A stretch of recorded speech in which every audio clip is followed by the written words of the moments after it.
নমস্কার বন্ধুরা, WB good নিউজে সকলকে জানাই স্বাগতম।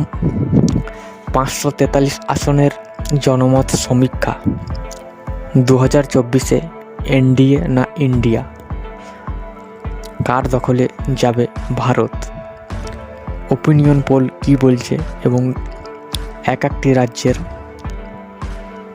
ভোটারের সমীক্ষা অনুযায়ী আজকের ওপিনিয়ন এক্সিট পোল। তো চলুন প্রথমেই আমরা শুরু করব। রাজ্য হচ্ছে কেরল। এখানে টোটালি সিট রয়েছে 20টি, অর্থাৎ ইন্ডিয়া জোটের পক্ষে যাচ্ছে 20টি সিট। এনডিএ অর্থাৎ কিন্তু শূন্য, আদার্স কিন্তু শূন্য, অর্থাৎ কিন্তু খাতা খুলতে পারছে না এবং এনডিএ এবং আদার্স। ভোট শতাংশের হার যদি আমরা দেখি, ইন্ডিয়া জোট পেতে চলেছে 50% ভোট, এনডিএ পেতে চলেছে 12% ভোট, আদার্স কিন্তু 38% ভোট পেতে চলেছে কেরল রাজ্যে। তো পরের রাজ্য হচ্ছে আপনাদের মধ্যপ্রদেশ। টোটালি সিট রয়েছে 29টি সিট। ইন্ডিয়া জোটের পক্ষে যাচ্ছে 22টি সিট, এর পক্ষে যাচ্ছে 7টি এবং আদার্স কিন্তু শূন্য। অর্থাৎ ভোট শতাংশের হার যদি আমরা একটু দেখে নিই, তো ইন্ডিয়া জোট পেতে চলেছে 45% ভোট, এনডিএ পেতে চলেছে 40% ভোট, আদার্স কিন্তু 15% ভোট, অর্থাৎ মধ্যপ্রদেশ রাজ্যে কিন্তু পেতে চলেছে। তো এই রাজ্যে বর্তমান অর্থাৎ কিন্তু মুখ্যমন্ত্রী রয়েছে এনডিএর সরকার। পরবর্তী রাজ্য আপনাদের মহারাষ্ট্র। টোটালি সিট রয়েছে 48টি। ইন্ডিয়া জোটের পক্ষে যাচ্ছে 35টি আসন, এনডিএর পক্ষে অর্থাৎ 11টি আসন এবং আদার্সের পক্ষে কিন্তু 2টি আসন। ইন্ডিয়া জোট পাচ্ছে 50% ভোট, এনডিএ পাচ্ছে 40% ভোট, অর্থাৎ আদার্স কিন্তু 10% ভোট পেতে চলেছে, অর্থাৎ মহারাষ্ট্রের রাজ্যে।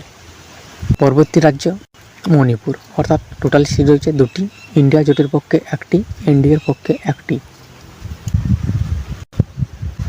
তো পরবর্তী রাজ্য নাগাল্যান্ড। তো এই রাজ্যে কিন্তু 1টি সিট রয়েছে। ইন্ডিয়া জোট পেতে চলেছে 25% ভোট, এনডিএ পেতে চলেছে 20% ভোট, আদার্স পেতে চলেছে 55% ভোট, অর্থাৎ আদার্স কিন্তু এই আসনটি ধরে রাখতে সক্ষম। পরবর্তী রাজ্য মেঘালয়। অর্থাৎ টোটালি সিট রয়েছে 2টি, ইন্ডিয়া জোটের পক্ষে যাচ্ছে 1টি, এনডিএর পক্ষে যাচ্ছে 1টি, অর্থাৎ আদার্স কিন্তু এখানে কোনো সিট পাচ্ছে না। ইন্ডিয়া জোট পাচ্ছে 44% ভোট, এনডিএ পাচ্ছে 40% ভোট, আদার্স কিন্তু 16% ভোট, আদার্স পাচ্ছে 16% ভোট। পরবর্তী রাজ্য উড়িষ্যা। অর্থাৎ টোটাল সিট রয়েছে 21টি, ইন্ডিয়া জোটের পক্ষে যাচ্ছে 6টি সিট, এনডিএ পেতে চলেছে 15টি সিট, আদার্স কিন্তু 0 সিট রয়েছে। ইন্ডিয়া পেতে চলেছে 35% ভোট, এনডিএ পেতে চলেছে 47% ভোট, আদার্স পেতে চলেছে 18% ভোট। পরবর্তী রাজ্য পাঞ্জাব। অর্থাৎ টোটাল সিট রয়েছে 13টি, অর্থাৎ 13টি কিন্তু এনডিএ অর্থাৎ ইন্ডিয়া জোট পেতে চলেছে 13টি আসন, এনডিএ কিন্তু 0 আসন, অর্থাৎ এই পাঞ্জাব রাজ্যে অর্থাৎ বর্তমানে কিন্তু আম আদমি পার্টির অর্থাৎ ভগবান মান কিন্তু মুখ্যমন্ত্রী রয়েছে। তো এই রাজ্যে কিন্তু ইন্ডিয়া জোট অর্থাৎ 13টি সিট কিন্তু পেতে চলেছে। গোয়ায় টোটালি সিট রয়েছে 2টি, ইন্ডিয়া জোটের পক্ষে যাচ্ছে 1টি এবং এনডিএর পক্ষে যাচ্ছে 1টি, তো আদার্স কিন্তু এখানে খাতা খুলতে পারছে না। ইন্ডিয়া জোট পাচ্ছে 45% ভোট, এনডিএ জোট পাচ্ছে 40% ভোট, আদার্সের খাতায় কিন্তু 15% ভোট যাচ্ছে। তো পরবর্তী রাজ্য হচ্ছে গিয়ে আমাদের গুজরাট। অর্থাৎ এখানে টোটালি সিট রয়েছে 26টি সিট রয়েছে। 26টি সিটের মধ্যে অর্থাৎ ইন্ডিয়া জোটের পক্ষে যাচ্ছে 5টি সিট এবং এনডিএ অর্থাৎ কিন্তু 21টি সিট পেতে চলেছে অর্থাৎ গুজরাট রাজ্যে। তো বর্তমানে এই রাজ্যে কিন্তু এনডিএ সরকার অর্থাৎ কিন্তু চলছে। 50% ভোট, ইন্ডিয়া জোট পাচ্ছে 35% ভোট এবং আদার্স কিন্তু এখানে 15% ভোট পাচ্ছে, অর্থাৎ গুজরাট রাজ্যে। তো এখানে বিপুল ভোট কিন্তু পেতে চলেছে এনডিএ জোট। তো পরবর্তী রাজ্যটি হচ্ছে আপনাদের হরিয়ানা। টোটালি সিট রয়েছে 10টি, ইন্ডিয়া জোটের পক্ষে যাচ্ছে 4টি আসন এবং এনডিএ অর্থাৎ কিন্তু 6টি আসন পেতে চলেছে হরিয়ানা রাজ্যে। তো বর্তমানে এই রাজ্যে কিন্তু এনডিএর সরকার চলছে।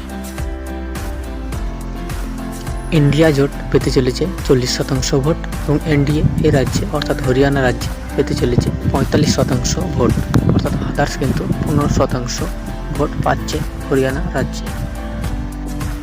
তো পরবর্তী রাজ্য আপনাদের হিমাচল প্রদেশ। তো এই রাজ্যে অর্থাৎ ইন্ডিয়া জোট কিন্তু পাচ্ছে 4টি আসন, এনডিএ পাচ্ছে 1টি আসন এবং আদার্স কিন্তু এখানে শূন্য রয়েছে। তো বর্তমানে এই রাজ্যে কিন্তু ইন্ডিয়া জোটের সরকার অর্থাৎ কংগ্রেস কিন্তু ক্ষমতায় রয়েছে, অর্থাৎ হিমাচল প্রদেশে। তো ভোট শতাংশের পার্সেন্টেজ এখানে ইন্ডিয়া জোট পাচ্ছে 45% ভোট, এনডিএ পাচ্ছে 41% ভোট, অর্থাৎ আদার্স কিন্তু 14% ভোট পেতে চলেছে। পরবর্তী রাজ্য আমাদের ঝাড়খণ্ড, অর্থাৎ ঝাড়খণ্ড রাজ্যে টোটালি সিট রয়েছে 14টি। ইন্ডিয়া জোটের পক্ষে যাচ্ছে 12টি সিট এবং এনডিএর পক্ষে যাচ্ছে 2টি সিট।